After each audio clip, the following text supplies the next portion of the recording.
Assalamualaikum dan salam sejahtera. Hari ini saya akan membentangkan kajian dalam acara lompat jauh bagi kursus GGGF 2143 Prinsip Pergerakan Manusia. Pembentangan ini akan menerangkan bagaimana prinsip pergerakan manusia diaplikasikan dalam acara lompat jauh. Berikut merupakan ahli kumpulan kami. Yang pertama iaitu Aidil Harina binti Abdul Malik. Yang kedua Atikah Zulaika binti Mak Yusof. Yang ketiga Lau Chuyen. Yang keempat iaitu saya, Nur Faizatun Ain binti Muhammad Jamil. Yang kelima, Ainum Maisarah binti Zulkifli. Saya akan menerangkan iaitu apakah lompat jauh. Lompat jauh ialah acara olahraga dalam sukan trek dan padang yang melibatkan larian pecut diikuti dengan lonjakan dari papan lonjak untuk mendarat sejauh mungkin ke dalam kawasan pasir. Prestasi atlet ditentukan berdasarkan jarak lompatan terjauh yang sah. Bagaimanakah ia sah? Iaitu semasa ia lompat tidak memijak pada papan lonjakan lebih daripada papan tersebut. Acara ini memerlukan gabungan kelajuan, kekuatan, teknik dan koordinasi badan. Seterusnya, terdapat beberapa teori yang diaplikasikan dalam kajian ini. Antara yang pertama ialah asas fisiologi pergerakan, asas biomekanik, pembelajaran motor dan kawalan motor, implikasi psikologi. Bagi asas fisiologi pergerakan dalam acara lompat jauh, pergerakan ini melibatkan sistem otot rangka, terutamanya otot kaki seperti quadriceps, hamstring dan gluteus yang berfungsi untuk menghasilkan daya lonjakan. Selain itu, otot teras memainkan peranan penting dalam mengekalkan kestabilan dan keseimbangan badan semasa fasa layangan serta ketika pendaratan. Dari segi sistem tenaga, lompat jauh menggunakan sistem tenaga anaerobik jenis ATP-PC kerana pergerakan yang berlaku dalam tempoh yang singkat tetapi berintensiti tinggi. Sistem saraf pula berfungsi mengawal koordinasi pergerakan, masa lonjakan dan pergerakan keseluruhan badan supaya lompatan menjadi lebih berkesan. Secara keseluruhannya, kejayaan dalam lompat jauh yang sangat bergantung kepada kekuatan otot, kelajuan larian serta koordinasi neuromuskular atlet. Dari segi biomekanik, lompat jauh bermula dengan kelajuan larian yang tinggi bagi menghasilkan momentum mendatar. Momentum ini sangat penting kerana ia menentukan jarak lompatan. Semasa fasa lonjakan, daya tolakan daripada kaki lonjak akan menukar momentum mendatar kepada momentum menegak untuk membolehkan atlet melayang ke udara. Ketika fasa layangan, pusat graviti badan perlu dikawal dengan baik bagi mengekalkan kestabilan dan postur badan. Imbangan serta koordinasi anggota badan, khususnya ayunan tangan dan pergerakan kaki membantu meningkatkan jarak lompatan secara keseluruhan. Akhir sekali, teknik pendaratan yang betul bukan sahaja mempengaruhi jarak sah lompatan, malah penting untuk mengurangkan risiko kecederaan dan memastikan keselamatan atlet. Pembelajaran motor melibatkan proses atlet memperolehi dan memperbaiki teknik lompat jauh melalui latihan yang dilakukan secara berulang. Latihan ini membantu atlet membentuk pergerakan yang lebih tepat dan berkesan. Kawalan motor berfungsi menyelaraskan pergerakan semasa fasa larian, lonjakan, layangan dan pendaratan supaya setiap fasa berlaku dengan lancar dan tersusun.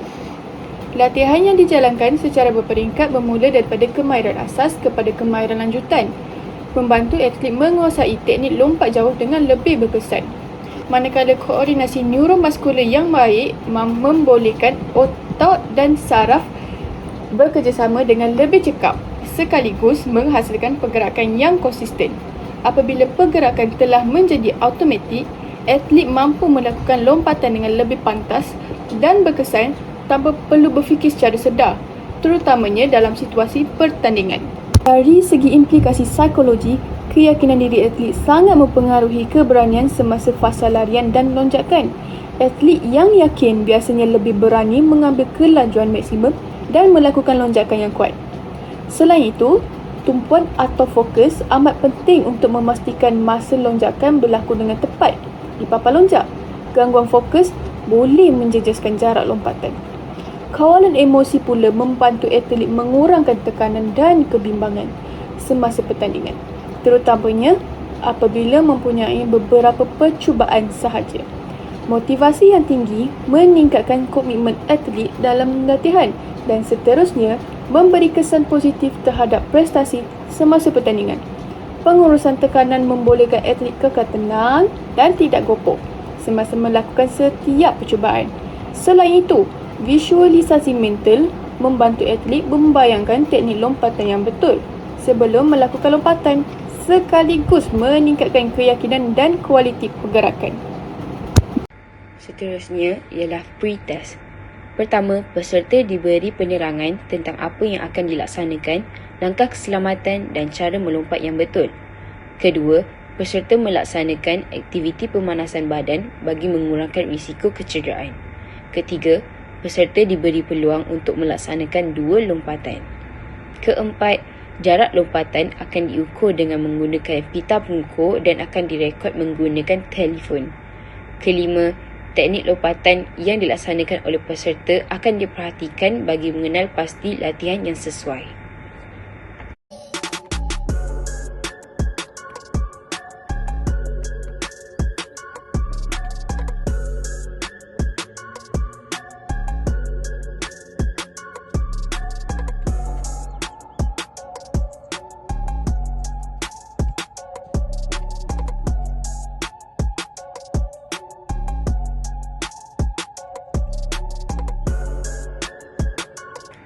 Seterusnya, terdapat keputusan peserta sebelum latihan.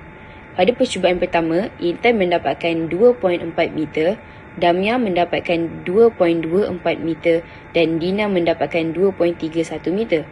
Pada percubaan kedua pula, Intan mendapatkan 2.92 meter, Damia mendapatkan 2.72 meter dan Dina mendapatkan 2.39 meter.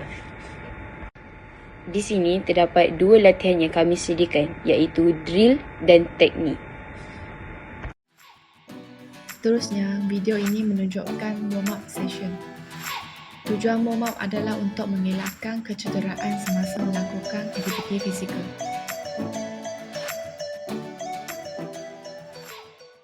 Berikut merupakan video warm-up drill. Yang pertama, high knees. Tujuannya adalah untuk meningkatkan angkatan lutut dan mengaktifkan otot pinggul dan paha. Seterusnya, stiff leg membantu untuk melatih kekuatan hamstring dan memperbaiki teknik langkah semasa larian. Yang ketiga, skip. Ia meningkatkan koordinasi, keseimbangan dan pergerakan badan. Selain itu, high leg raises bertujuan menguatkan otot pinggul dan meningkatkan fleksibiliti kaki. Yang kelima, skip with rotation bertujuan untuk melatih koordinasi badan dan keseimbangan.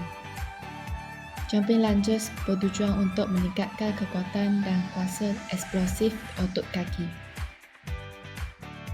Bagi squat jump pula adalah untuk meningkatkan kuasa lonjakan dan kekuatan otot bahagian bawah badan. Dan akhir sekali, run out bertujuan melatih kelajuan, kecutan dan persediaan sebelum melakukan latihan. Terdapat 4 jenis teknik lompat jauh. Yang pertama, fasa larian pecut. Atlet berlari dengan kelajuan yang terkawal dan menggunakan langkah yang konsisten sehingga ke papan lonjakan untuk memastikan badan dalam keadaan yang seimbang. Seterusnya, ialah fasa lonjakan. Atlet menggunakan kaki dominan untuk menolak papan loncat dengan kuat. Kemudian, menghayungkan kedua-dua belah tangan ke atas untuk membantu daya lonjakan dan badan mencodong sedikit ke hadapan. Teknik ketiga iaitu fasa layangan. Badan melekong ke belakang dengan dada terbuka, membengkokkan kedua-dua kaki semasa di udara dan dengan diayun ke belakang dan ke hadapan. Teknik yang terakhir iaitu fasa pendaratan. Kedua-dua kaki dibawa ke hadapan dengan serentak. Tumit mendarat terlebih dahulu ke dalam pasir dan badan mencodong sedikit ke hadapan.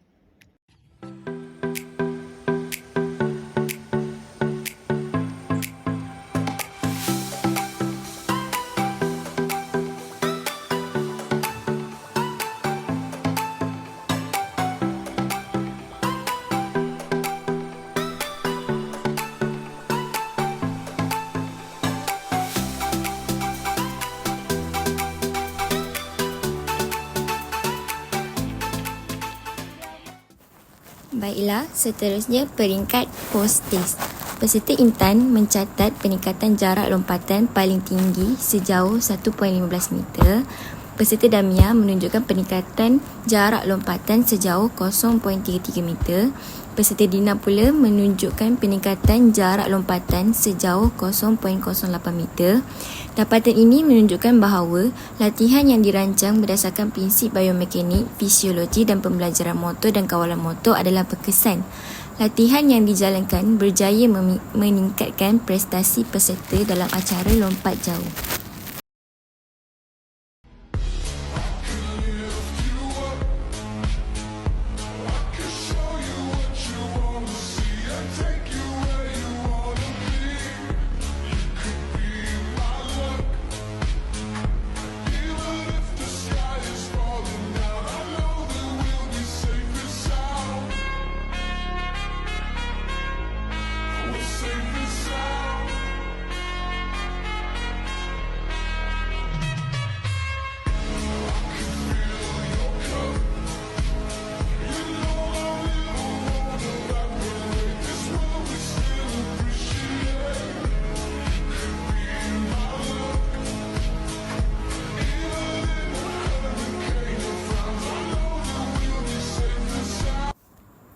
Prestasi peserta selepas latihan.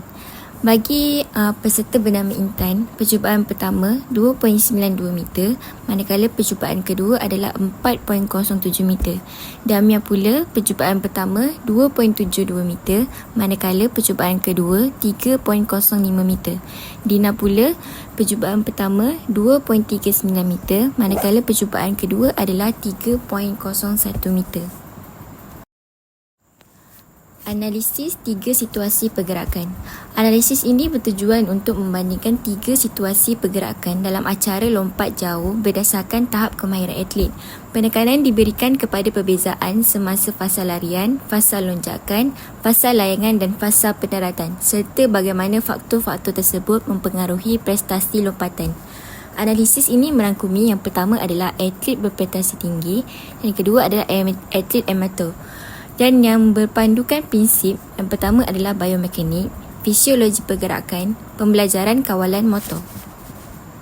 Seterusnya, saya akan menerangkan perbandingan di antara atlet berprestasi tinggi dan atlet biasa. Untuk teknik larian landas, atlet biasa mempunyai kelajuan yang kurang konsisten dan langkah akhir yang kurang terkawal yang menyebabkan kehilangan momentum sebelum lonjakan. Manakala atlet berprestasi tinggi, kelajuan lariannya tinggi dan konsisten, mempunyai kawalan langkah akhir yang baik dan mempunyai momentum yang maksimum. Untuk teknik lonjakan, atlet biasa mempunyai tolakan yang kurang kuat, sudut lonjakannya tidak optimum dan keseimbangan badannya kurang stabil. Manakala atlet berprestasi tinggi mempunyai tolakan yang kuat dan pantas, sudut lonjakannya pun sesuai dan mempunyai kedudukan badan yang seimbang.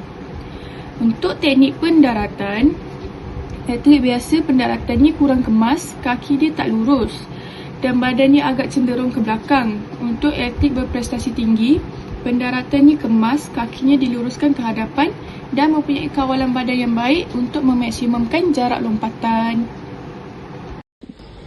Kesimpulannya, dari perspektif asas biomekanik, kecekapan teknik seperti sudut tolakan yang optimum, pemilihan momentum daripada fasa larian ke fasa lonjakan, serta kawalan kedudukan pusat graviti badan memainkan peranan yang penting dalam memaksimumkan jarak lompatan.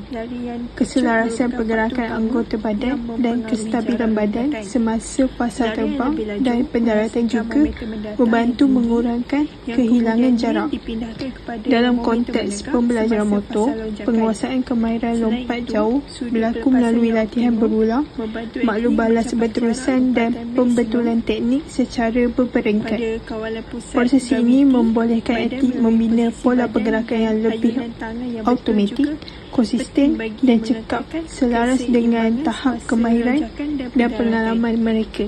Seterusnya, dari aspek kawalan motor pula, menekankan keupayaan sistem saraf pusat yang mengawal masa, daya dan urutan pengaktifan otot yang tepat.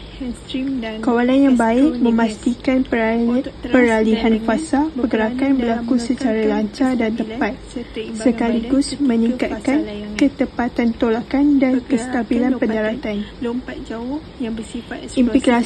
Implikasi psikologi seperti kawalan diri, tumpuan, motivasi dan pengurangan tekanan sangat mempengaruhi prestasi lompat jauh.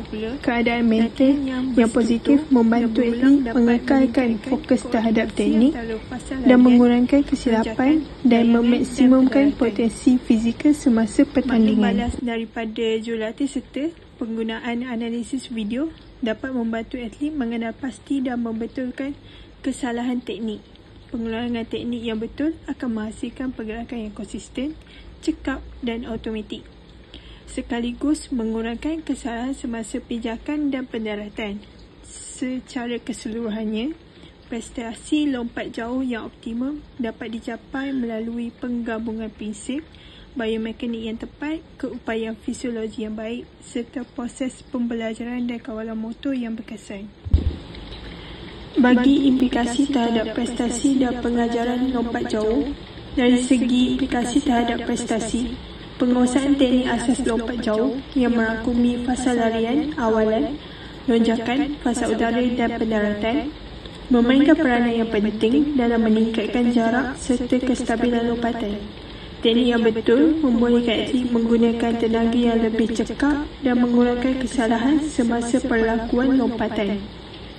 Selain itu, latihan kekuatan otot kaki seperti quadriceps, hamstring dan gastrocnemius membantu atlet menghasilkan daya lonjakan yang lebih kuat dan berkesan.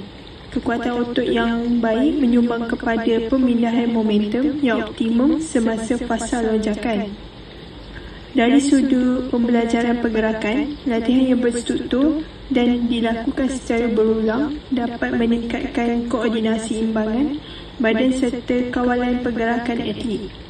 Proses ini membantu pergerakan menjadi lebih konsisten dan automatik semasa pertandingan. Maklum balas segera melalui pemerhatian jurulatih atau penggunaan rakaman video juga sangat penting dalam pembentulan teknik, khususnya semasa fasa lonjakan dan pendaratan. Maklum balas ini membolehkan atlet mengenal pasti kesalahan dengan cepat dan melakukan penambahbaikan yang berkesan.